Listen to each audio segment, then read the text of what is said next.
बुलढाणा जिल्ह्यात नगरपालिकेच्या होऊ घातलेल्या निवडणुकीचे मतदानाला सुरुवात झाली आहे। आपण ते पाहू शकतो की सकाळी 7 वाजेपासून मतदानाला सुरुवात झाली आहे।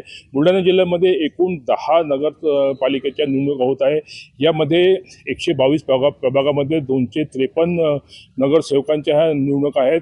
बुलढाणा जिल्ह्याच्या 10 नगरपालिकांमध्ये नगराध्यक्षासाठी 84 उमेदवार उभे असून नगरसेवकासाठी 1087 उमेदवार हे उभे आहेत। एकंदरीमध्ये जिल्ह्यामध्ये मतदानासाठी पूर्ण पोलीस यंत्रणा ही सज्ज करण्यात आलेली आहे। पोलीस यंत्रणा, होमगार्डचे पथक आणि सुरक्षा व्यवस्था तैनात करण्यात आले आहे।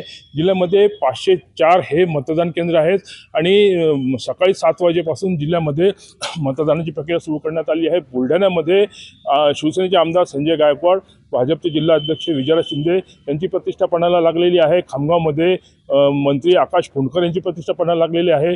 मेहकर आणि या भागामध्ये केंद्रीय मंत्री प्रतापराव जाधव यांची प्रतिष्ठा पणाला लागलेली आहे। जिल्ह्यामध्ये सर्वच पक्ष स्वबळावर लढलेले आहे आणि मतदानाची प्रक्रिया सुरू झालेली आहे। या सर्व नेत्यांची प्रतिष्ठा या नगरपालिका निवडणुकीमध्ये पणाला लागली आहे। लोकशाही मराठीसाठी संदीप शुक्ला, बुलढाणा।